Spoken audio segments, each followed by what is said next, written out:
Good morning, everyone. Thank you for joining our data and performance management meeting.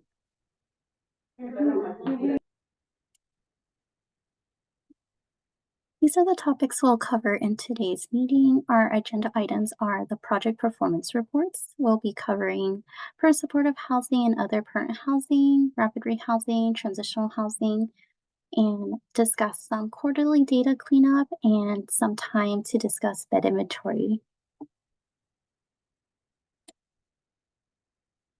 The project performance reports are reports that include all projects that participate in HMS and highlight different measures that HUD and RCOC have determined are important in effectively ending homelessness for clients in Orange County.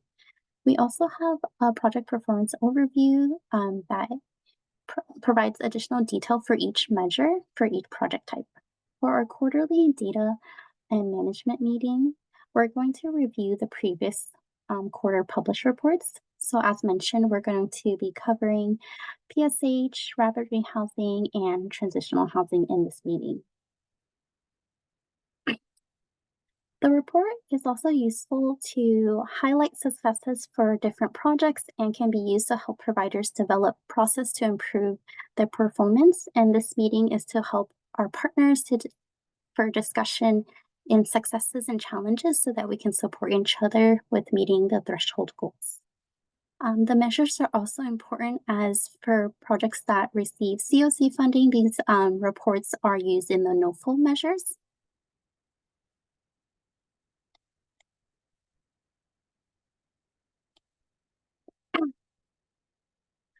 Before we dive into the reports, I wanted to provide a quick overview of these reports that are available on Clarity for agencies that participate in HMOs. So each agency admin will receive an email when draft data is available for your agency. There is a schedule for each project type. So each project type is reported twice a year. So if you have project types that are included in that reporting schedule, then you will receive a draft email letting you know that the HMS team has either Goal 5 or Goal 10 draft data for you to review in Dropbox. And the other applicable goals would be available for you to run directly through Clarity. These reports are available through data analysis, and once you get to that tab, you can expand the Orange County Clarity System Report folder, and then navigate down to the section which is Project Performance Reports. Each project type has 2 reports. You'll see that there's a dashboard that gives you a quick snapshot of how your project is doing, and there's also a client level details report that would break down that information into client and enrollment data. So on this screen, you'll see an example report for PSH and other PH projects. You'll see goals and measures that are applicable to this project type. And you'll see under each visual, there are some keys so that you can understand what those measures are.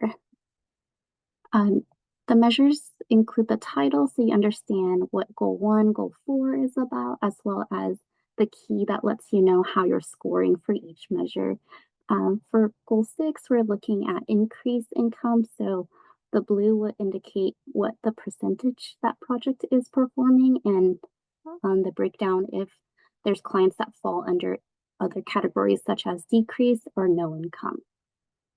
As you're reviewing these reports, it's important to verify that your project data is reflecting accurately how your project is performing. If there's any data errors, please locate those errors and make those corrections before the report is published so that the report is reflecting your project performance accurately.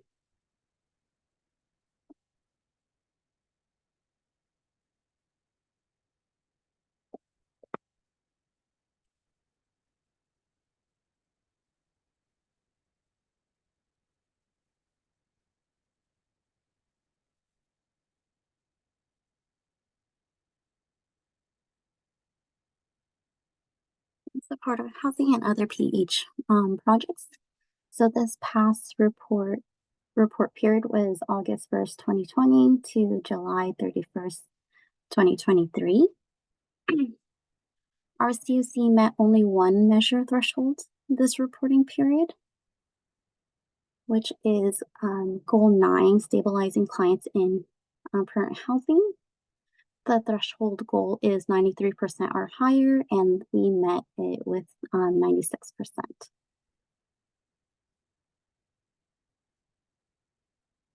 You can see we did have a decrease in Goal 1, having participants entering with literal homeless entries.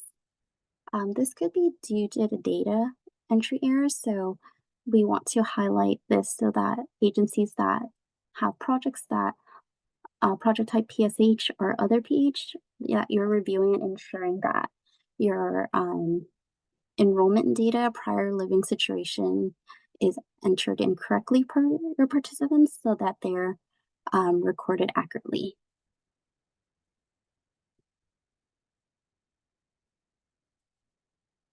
For goal 4, place households in units as soon as possible. Our threshold is 30 days or less. We did see an increase, however, we're still close to meeting our threshold with goal 4, and we're getting closer with goal 5, ensuring projects are fully utilized. So these two goals were close into meeting for our COC.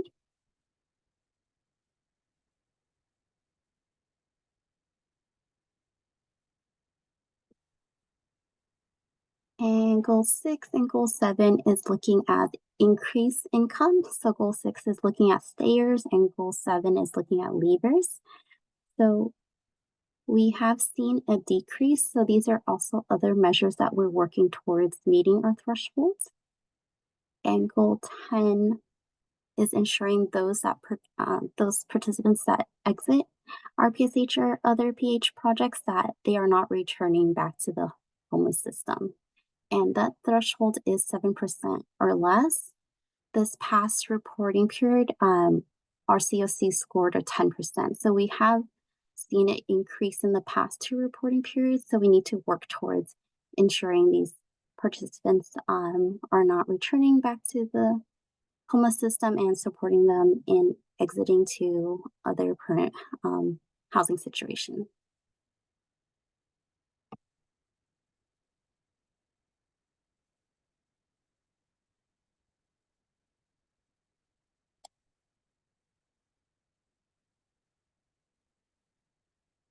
There are additional measures for PSH and PH projects. So goal 11 through 14 is related to coordinated entry. These measures were introduced in 2022, and our COC is performing similar to the last reporting period.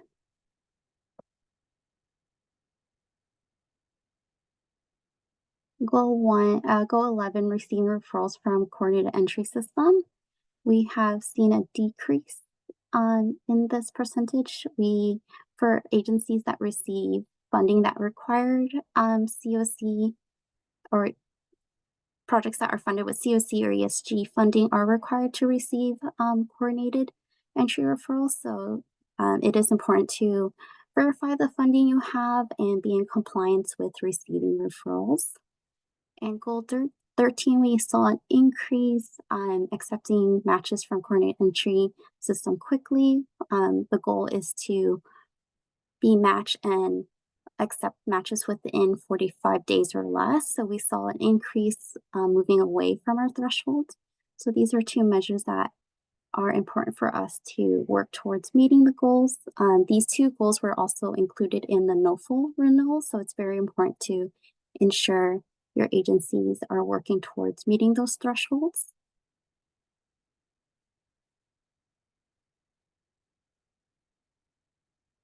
Goal 12, limit referrals from coordinated entry system are denied by housing providers. We did see a slight increase. There could be some data entry errors, which we'll discuss in our next slide. And we did see an increase in successful matches, so we're moving towards meeting this goal for goal 14.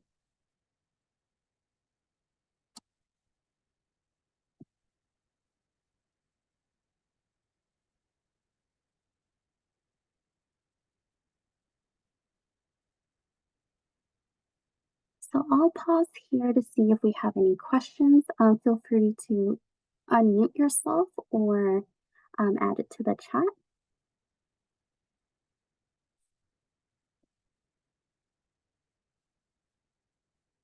Erin, could you support with a question in the chat?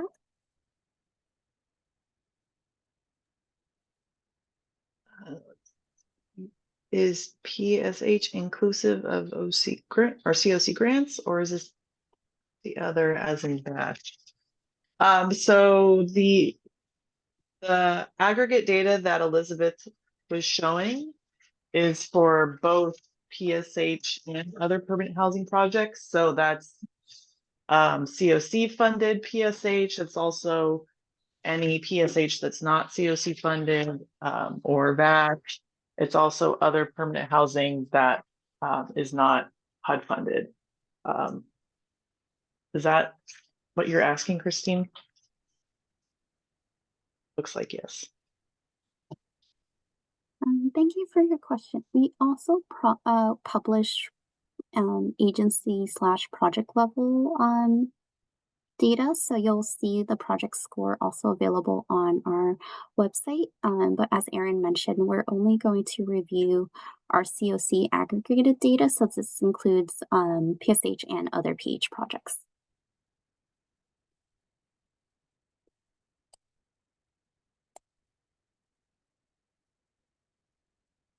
So we wanted to highlight Goal 12, limiting the referrals from coordinated entry that are denied by housing provider. We noticed that there are some data entry errors, so we wanted to bring it up to your attention to support users who are participating in CS and recording data in the CS referrals. There are outcomes that should be recorded denied by clients, but we're seeing it being recorded as denied by housing provider. You'll see in this visual that there are responses such as client denial and self-resolve. Sorry. And those denials should actually be recorded as client denial and not housing provider denial.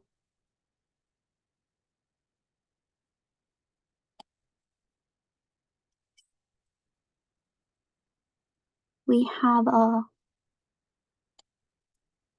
a helpful knowledge-based article called Community Queue for Housing Agencies that would provide additional details and step-by-step on how to record denials accurately for CS referrals.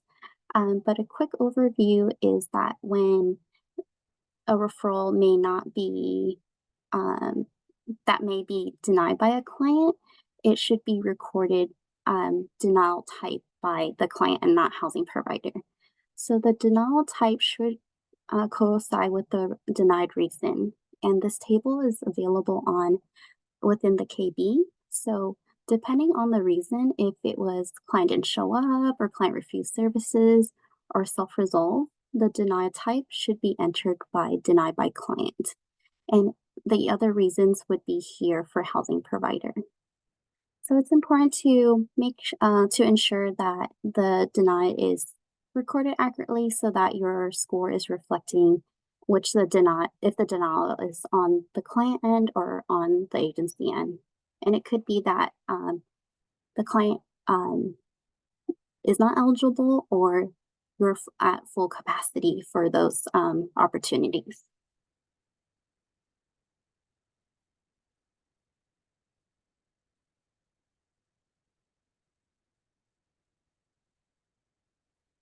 Just want to take a quick pause in case there's any questions about Goal 12 and how to process denials.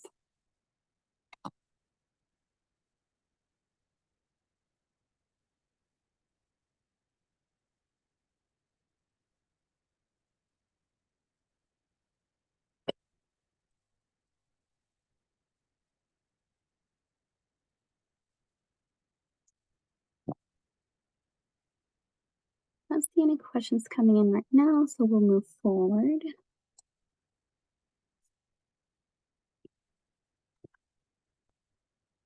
We also wanted to highlight goal 6 so that we can further discuss with the group. There was a decrease in goal 6, and we wanted to ask the group who, if your agency has a PSH or other PH project, are there any agencies that would like to offer any insight and changes related to participants' income? Are participants facing challenges with increasing their income?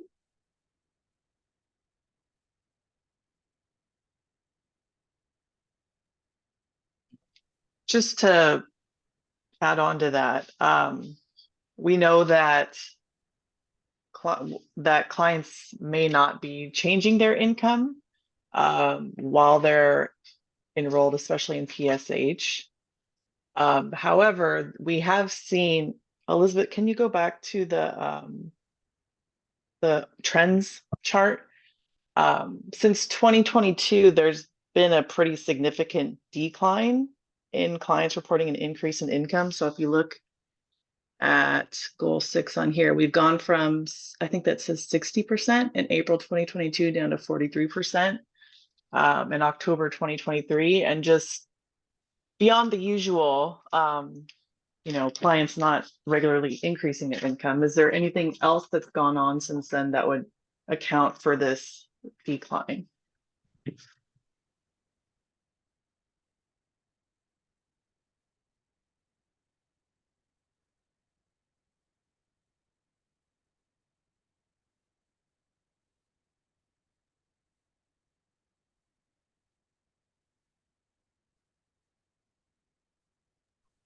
There's a question in the chat. Does the income goal calculate increases of income reflected in the annual or status assessment? Yeah, so what it's looking at is it's comparing the client's income at entry to the latest income that they reported on the status or annual assessment.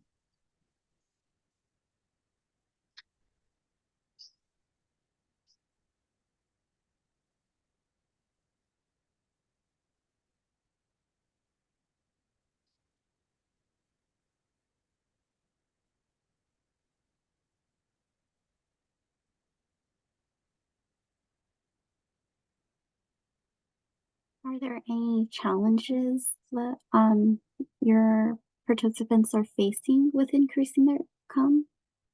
Feel free to share insights so that we can kind of understand more about how the participants are, if there's challenges they're facing or obstacles with increasing their income.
We'll move on for now, but feel free to think about that if you would like to share some insight into that.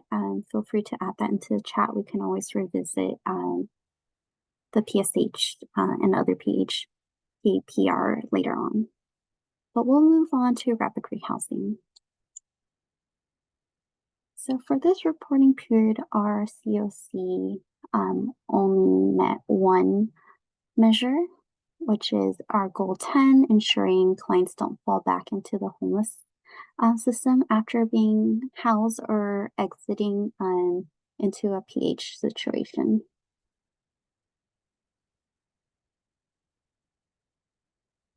We saw a decrease in goal one, having participants entering from a literal homeless situation. Again, this could be data entry errors, making sure that participants' prior living situation is entered in accurately, and making sure that your agency project is serving the most vulnerable. Goal four, placing households into units as soon as possible. We have seen a slight decrease, which is getting closer to our threshold of housing participants, moving participants into housing quickly, which is our threshold 30 days or less. Goal six, helping adult increase income while enrolled in the project. We did see an increase. We're getting closer to our threshold of 40% or higher. Goal seven, helping adults increase their income at project exit. We did see a slight decrease for this measure. Goal eight, help participants exit to successful housing situation. We did see a decrease to 50% for this reporting period. Similar to PSH and other PH projects, we do also have CS related goals, which is goal 11 through 14. Goal 11 is a goal that we need to continue to work towards meeting our thresholds. We did see a slight increase here, however, it has decreased over time since it was introduced. So making sure that agencies that receive CS receive COC or ESG funding, that they're receiving referrals from CES. Goal 12, we saw a slight decrease, which is getting closer to our threshold of 40% or less, ensuring that denials from housing provider is decreasing. We are working towards meeting our goal for goal 13, accepting matches from CES quickly within 14 days. We're currently at 17 days, so on average, we're getting closer to meeting our goals here. Goal 14, successfully match household to housing provider. Our threshold goal is 60% or higher. We did see a slight decrease for this measure, this reporting period.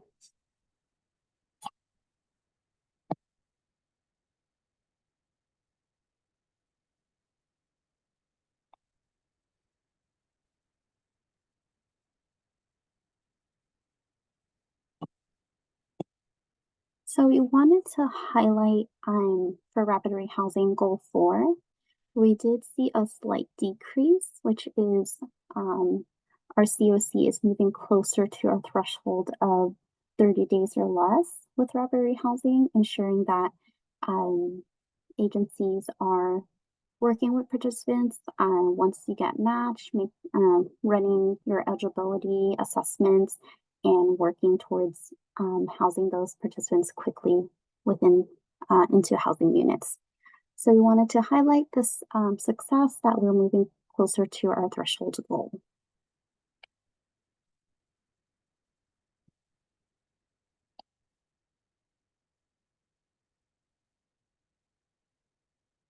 For rapid rehousing, we're getting closer to our threshold goal of 40%. We wanted to highlight this goal as there has been a big increase from 23% to 32%. And we wanted to open up to our partners that have rapid rehousing projects and requests for some feedback and insight on how you're supporting participants in increasing their income, as it could help other agencies with their supportive services. So feel free to share some changes that you've noticed within your project, and if there's any additional benefits that participants are able to apply for that is helping increase their income.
Feel free to unmute yourself or add comments into the chat.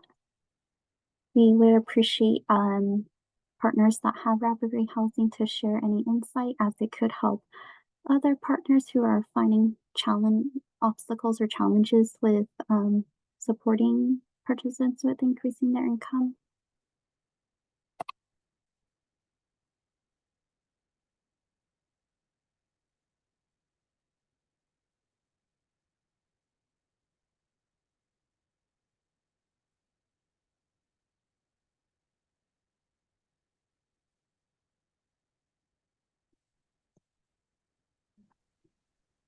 Hi, this is Paul from Families Forward. I want to throw a couple things in there. So I know this is an area where we have put a lot of attention, and I think it's our case managers and our career coaches work a lot in doing this. And I think we've had some success both in getting increases and also thinking about what gets counted, working with the clients to think about making sure they're capturing all of the sources of income they get, no matter how small, so to speak.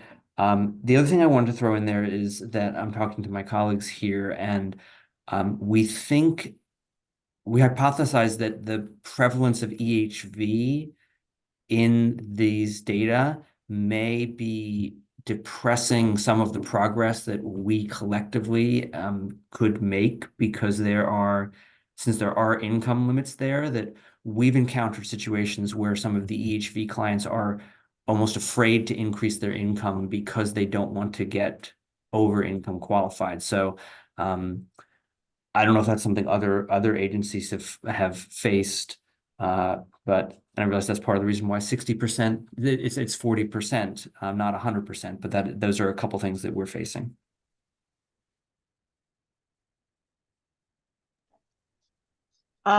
Paul, for your comment about making sure clients are reporting all their income, even if it's like small amounts, do you have specific questions that you're asking to kind of get them to consider that again? You know what I mean? Like, how are you prompting them to reconsider that?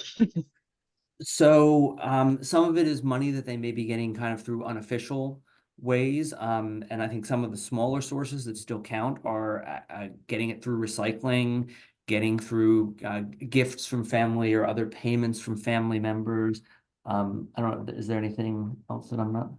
I can't think of anything else right now. But it's also kind of the part of it is just building that relationship with the family and kind of going through. Let's think a little deeper. I think every case manager they know their clients and they know they've got different situations. But yeah, the recycling one is interesting to me because it counts. At least I think it does, right, Aaron? If it's something that if they're doing regularly, then yes, it counts. I would say if it's like a one-time thing, then probably not. Yeah, it's that we have clients who do it regularly.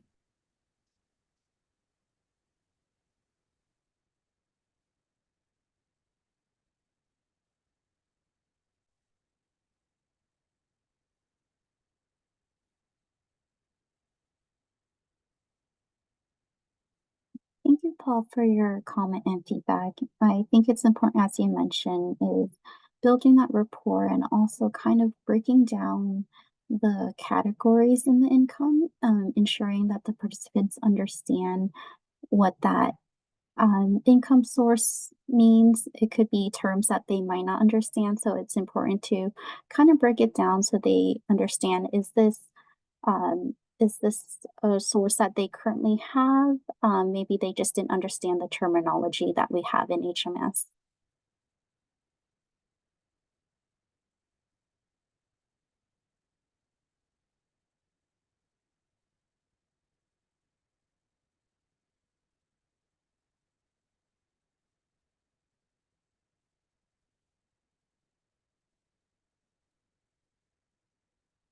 I don't see any comments in our chat, so we'll move on for now, but if there's any additional comments, feel free to share in the chat, and we can always come back to the rapid rehousing highlights. So we'll move forward for now. We'll review transitional housing PPR next. So for transitional housing, our COC has a smaller sample size as some funding for transitional housing don't require participation in HMS. But we did see that transitional housing continues to be successful in meeting the same goals from the last reporting period. So the goals that were met last reporting period are the same goals met this reporting period, which is increasing income for stayers, increasing incomes for leavers, ensuring that units are being utilized, and also supporting participants with not returning back to the homeless system, as in if they're getting housed in a permanent supportive housing, that they stay stabilized and not returning back to the homeless system. We did, from all three PPR, we did see an increase in participants entering from literal homeless situation. Did want to highlight goal 2. We are decreasing the length of stay, which is moving closer to our goal of 180 days or less in transitional housing. We did see a decrease in goal 8, which is helping participant exit to client exit to successful housing situation. Our threshold goal is 75% or higher. We scored 50% in this last reporting period.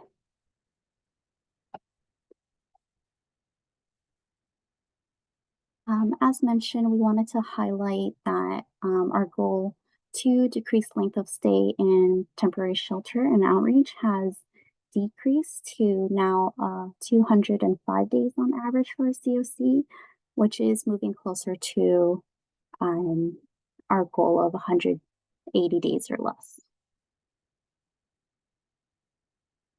Wanted to open up to our partners who operate transitional housing to provide any insight. Have there been more opportunities for participants to be matched to housing opportunities? How are you supporting participants with decreasing their stay so that they can be matched to housing opportunities?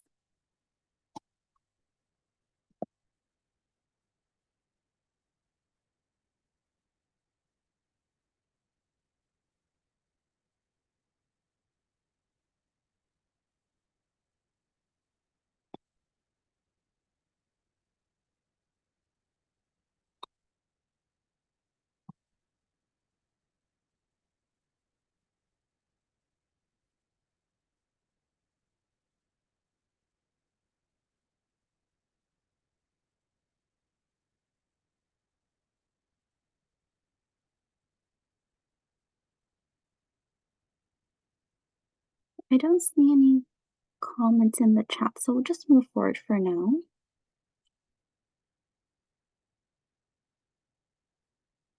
I also wanted to highlight goal 7. Our transitional housing partners are successful in meeting this goal in assisting clients who are exiting their program and increasing their income. So wanted to ask our transitional housing partners if they can provide any insight that could help other partners who may have challenges with increasing income for participants. Your insight will help our whole system also move towards meeting this goal.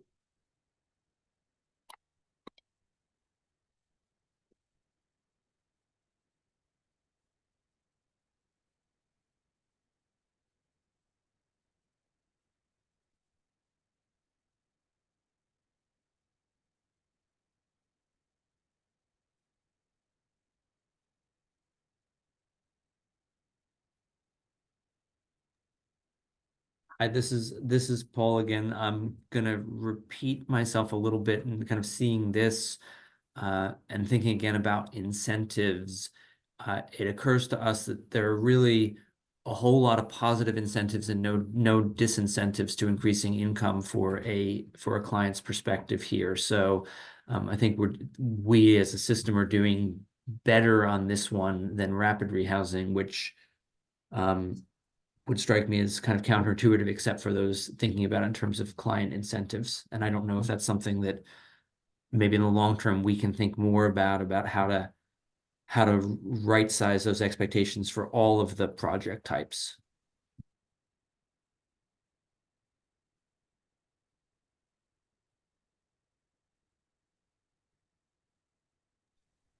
Thanks for that feedback, Paul.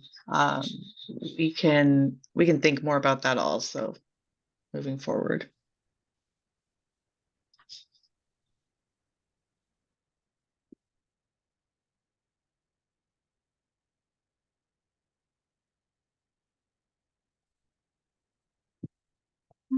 Thank you, Paul. Thank you for your comment. I don't see any comments in our chat, so we'll move forward for now. So those are our overview and some highlights of the Q4 PPR. So as mentioned, each meeting we will review the previous PPR. We will review the overview, goals and outcome report, but each agency feel free to review the project score that is also published on our website so that you can see how each project is performing against other projects within our COC. So we'll move forward to quarterly data cleanup. We wanted to bring up this topic to our agencies to request support with quarterly data cleanup. We have some reporting that we participate in for LSA, and it is important for us to clean up this data so that we're not throughout the year, so that it is a smoother process when it comes into the fall when we are participating in the LSA reporting period. In general, our COC are working towards reducing duplicate client records. So we want to introduce these data cleanup within our quarterly data quality report cards. Draft data. So as you're getting the draft data, you're also going to receive some additional tabs that would ask for your support to review any duplicate client records. So it would be potential duplicate records. We would ask the agencies to review and verify if the clients are duplicate records, and we'll go ahead and support with merging those records. And if they're not, you can also notify us that these are two completely different clients. They just happen to have similar names. Typically, we are going to be matching it to SSN and date of birth. So you can let us know if they are the same client or they're not. On the agency end, there is also the duplicate client record group or duplicate client report that you can run on a regular basis.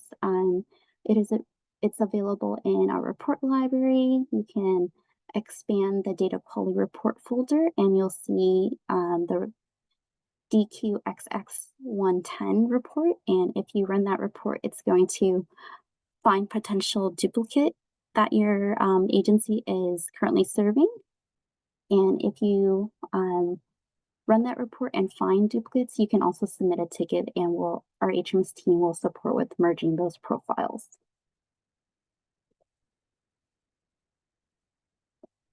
Some errors that we have found in LSA reporting is overlapping report enrollments. So there is a report that you can run. It's available under a data analysis tab. If you expand the built-in report folder, you'll notice that there's an LSA data cleanup overlapping enrollment report. It's going to highlight any clients that may have an overlapping enrollment with another agency. Or it could be overlapping enrollments within your agency if the client transition between projects. We want to ensure that the enrollment start and end date is accurate, as clients should only be active in each project without overlap. For example, if a participant is in emergency shelter and then transition to a PSH project, the end date of the emergency shelter should be a day before enrolling into PSH. If the dates overlap, it is counting that the client had a deadline in each project, and that cannot occur, so that would be an error. Other common LSA errors that we notice is errors with relationship to head of household. So it's important that each household has that relationship defined, as it is important to determine the household composition. This could occur sometimes when there's a program merge, and it would create errors with those relationships. So we'll support agencies with running that report and identifying those errors so that we can have you review and make those corrections.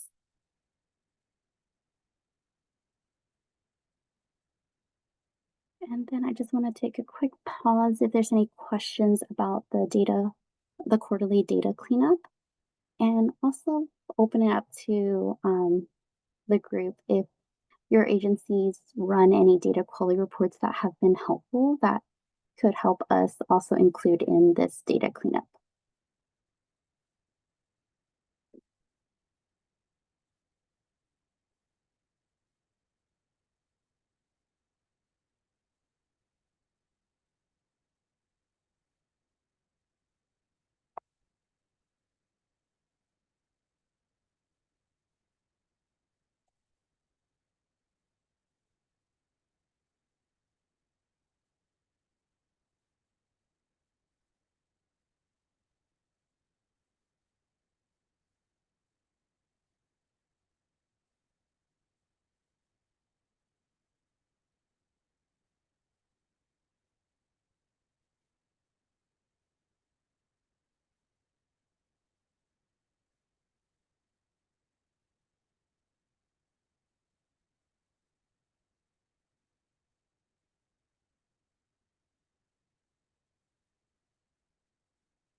I don't see any notes in the chat. We'll move forward, but feel free if you would like to share any quality reports or processes that your agency currently carry out that helps your agency with reviewing data quality. Feel free to submit a ticket and share those tips that you're currently running. We wanted to bring this to our group here for further discussion. The HMS team has been conducting meetings with an ad hoc to review the HMS policy and procedures. And one of the suggestions was to highlight agencies on our HMS website that have passed the audit on the first attempt. We wanted to ask the group for your feedback. Would you like to see that to highlight agencies that are successfully passing the audit, and just highlight agencies that are doing well?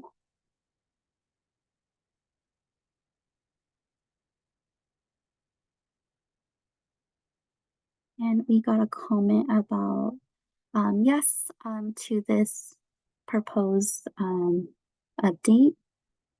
We also got another yes. This is awesome. Thank you. We appreciate your feedback. We do want to highlight partners that are doing well and passing the audit. So thank you for your feedback. We'll bring this back to the HMS policy and procedure ad hoc to let them know.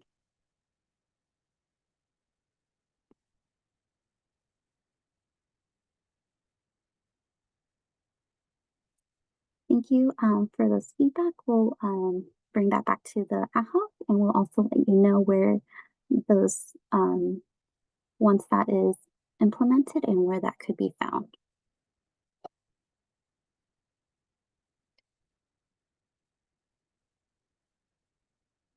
We also wanted to take some time to discuss bed inventory, as this is right around the time we're doing our HIC and PIT report. So it's just perfect time for this discussion. Each COC is tasked to report their housing inventory count on an annual basis. The HIC is designed to accurately reflect each COC capacity to house homeless participants. Beds and units in the HIC must be dedicated to serve homeless persons. The inventory should include all HUD-funded residential projects as well as non-HUD funded projects that provide housing to homeless and formerly homeless person, even if the programs do not actively participate in HMS. Our HMS help desk have received requests after the annual HIC to update agency bed inventory, and usually these updates are requested prior to the HIC date. This will cause an error with our reporting, as each agency were given the time to review and approve their HIC before the report submission. This may result in our COC data not being usable for the national data analysis. We wanted to open it up to the group. Has this occurred at your agency, and what is the reason that the bed inventory may need to be updated or adjusted after the HIC? So each year, the HIC usually is the last 10 days of January. So we work with each agency to verify bed inventory is accurate, and before submission, making sure that is the bed inventory is accurate. So if we were to edit the bed inventory after the HIC, then it would be flagged as an error later on in our LSA report. I think I see Christine. I think your hand is raised. Feel free to unmute yourself. Great, thank you. Christine Delia on Orange County Housing. I did run across this as I was just doing final analyses of our HIC submission. And I did observe by running the bed inventory from the HMIS system that the baseline beds on a couple of our projects weren't the same as what they should be. I'm in the process of verifying or looking at when we ask for those projects to be created and to make sure that, you know, it matches what we asked. So I think the only thing would be my concern is if when that report was run, when I run it, that it doesn't match my baseline. And if my baseline matches what I requested when we asked the projects to be made, is that something that can be corrected? I'm not sure if I worded that well. Yes, thanks, Christine, for your question. For projects, we do have a historic record of the bed inventory, so we would work with you and determine if the active bed inventory is accurate. It could be that you may have asked for an update and it was entered in, and then a second update was asked after. So the report that you're running is only going to show the most current. So if there was changes between the HIC and throughout the year, there's going to be those record changes. But we will work with you to verify that it's accurate. And for projects that don't participate in HMS prior to a certain time, we're only going to record bed inventory once the project is active in HMS. So that was going to be my second comment, is that I realized that our project-based team had asked me to activate projects in HMIS so they can begin receiving referrals, but the project itself is not completed construction. So we asked for it to be available, so it does show up on my HIC as an available project, but it's not actually completed yet. We just wanted to begin doing sometimes the long process of eligibility with clients, and have clients ready and made eligible. So the minute the project is open and has passed inspection, we can begin housing those clients. So on those scenarios, the project was not physically completed during the time of the HIC, of the time frame that we look for the HIC. So my guess is that I see an option to say exclude this project with a comment. I would presume that I would ask that project to be excluded and to put the comment under construction. Would you agree with that? I would say if the project is expected to begin operating and serving clients this year before the next HIC, so before next January, then I would say those beds should be reported as under development.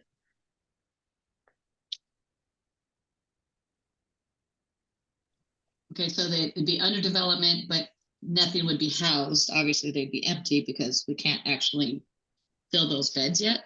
So Yeah, for the so HIC, so- it would be under development, and for the point in time count, it would be 0.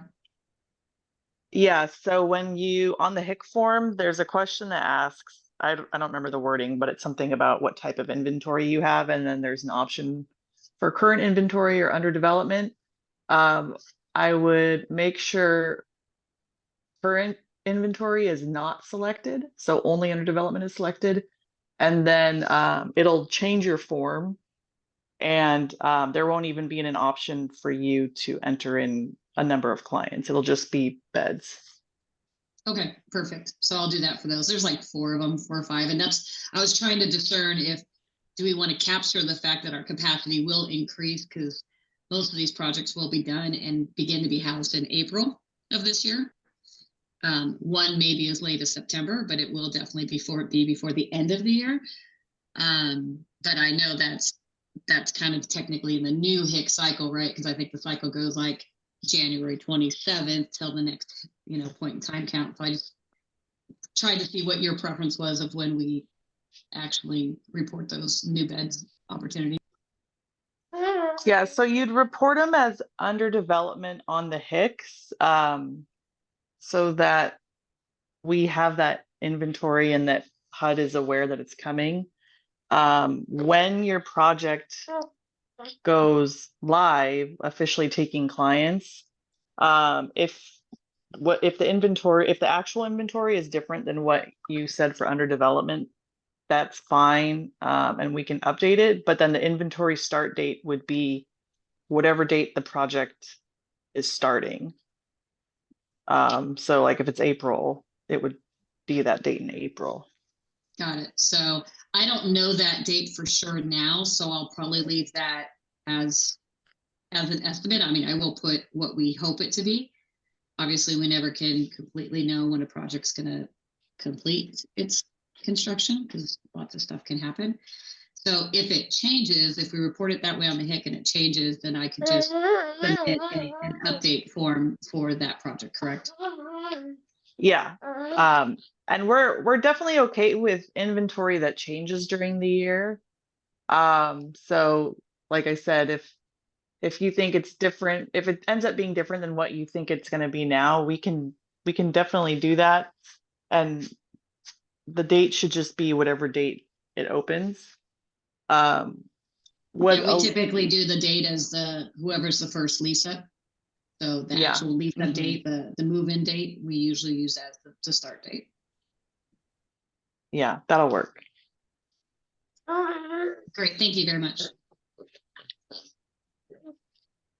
Thank you, Erin, for your support.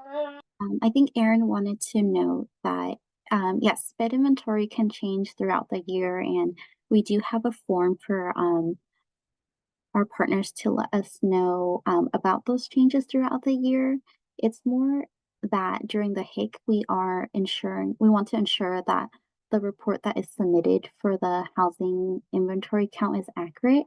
So requests to update any bid inventory prior to this current most HIC, that is where we want to kind of get more clarification of why those requests are being submitted after HIC, as we already submitted the HIC and we don't want to face any errors. So we do want to ensure that during the HIC, the data is accurate. But there are cases where maybe there was an error that occur, and we want to further discuss to kind of identify that error.